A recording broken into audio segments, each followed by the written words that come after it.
Enter the eerie domain of Lumen Spiritus, where the veil between worlds is thin and the whispers of the occult echo through the darkness. Brace yourself for an odyssey into the depths of the unknown, where enlightenment and terror intertwine. In this video, we unravel the concept of the shadow self in occultism, exploring its role in personal development, rituals for shadow work, and techniques for integration.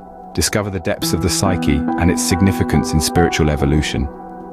Support our channel's growth and future content by donating today. Every contribution, no matter how small, helps us bring you even more captivating videos. Plus, in the description below, you'll find additional insights and our top 10 videos from Lumen Spiritus for further exploration. Have you ever wondered why we sometimes behave in ways that are contrary to our usual self? Could it be that there's a hidden, shadowy part of us influencing our actions? Welcome to a world of self-discovery and introspection, where we unravel the enigmatic concept of the shadow self in occultism. This is a realm that dives deep into the human psyche, exploring the duality of our nature and the often overlooked darker aspects of our personality. You see, the human psyche is a complex entity, a labyrinth of thoughts, emotions, and desires. It's like a mirror that reflects both the light and the dark, the conscious and the unconscious, the seen and the unseen. And within this labyrinth, hiding in the corners of our subconscious, lurks the shadow self. The shadow self, as defined in occult practices, is the embodiment of everything we've repressed. It's the hidden, darker side of our personality that we often deny or ignore.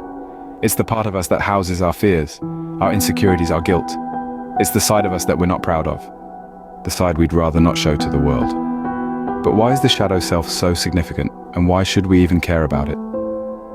Well, the renowned psychologist Carl Jung may have said it best. Everyone carries a shadow, and the less it is embodied in the individual's conscious life, the blacker and denser it is.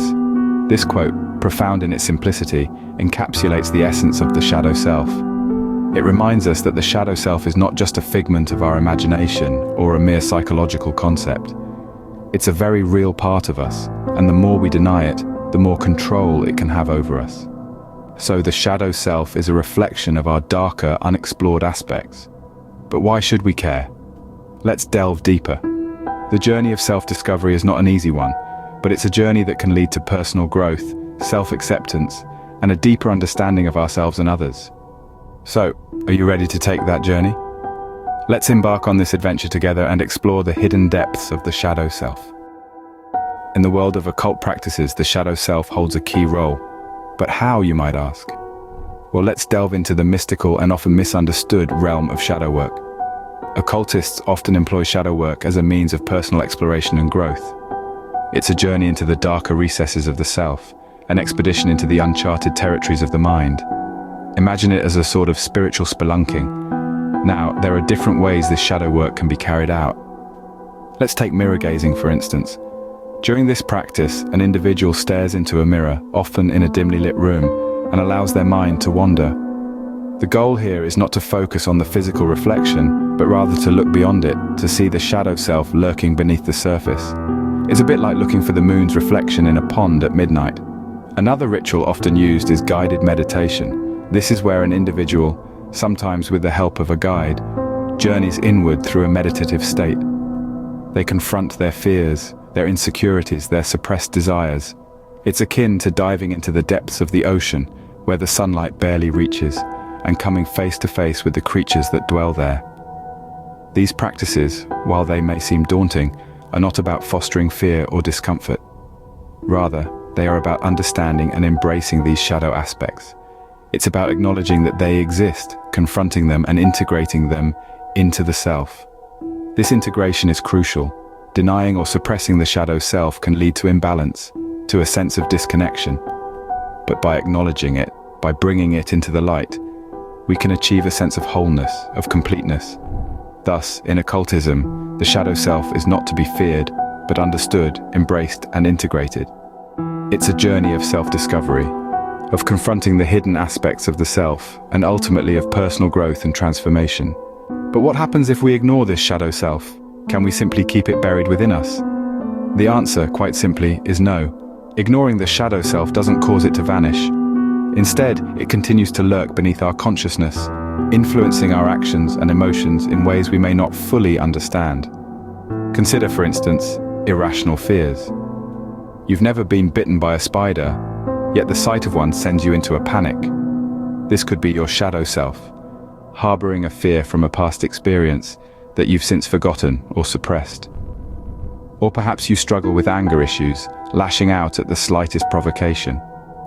The root of this could be a part of your shadow self, fueled by hidden feelings of insecurity or inadequacy. In more extreme cases, ignoring the shadow self can even lead to addictions. You're not just craving the substance or behavior itself, but also the temporary relief it provides from the discomfort of your shadow self. Anodea Judith, a renowned author and therapist, once said, "The shadow self is what you have to move through to get to the fruits of the inner world." This suggests that the shadow self isn't merely a dark force to be feared, but also a gateway to deeper self-understanding. So ignoring the shadow self does not make it disappear, but rather intensifies its influence over our lives.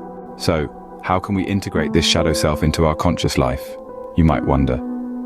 The truth is, the process is as complex as it is enriching. It begins with a crucial step: self-reflection. This is not merely a casual glance inwards, but a deep, introspective dive into the depths of your psyche.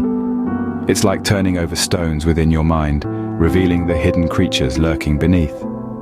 Next comes acceptance, a step often easier said than done.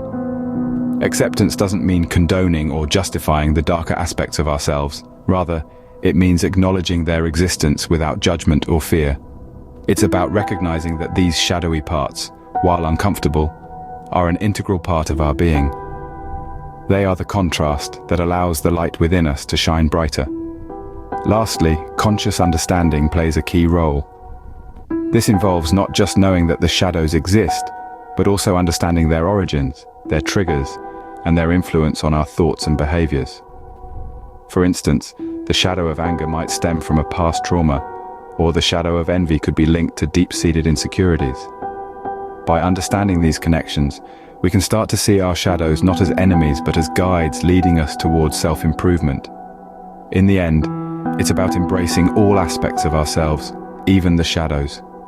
Only then can we truly understand ourselves and grow. There's a plethora of fascinating and mind-bending topics coming to our channel. If you found value in this video, please hit the like button and subscribe to Lumen Spiritus for even more captivating mysteries. Additionally, consider supporting our channel by donating via the PayPal link below. Stay tuned for our next video.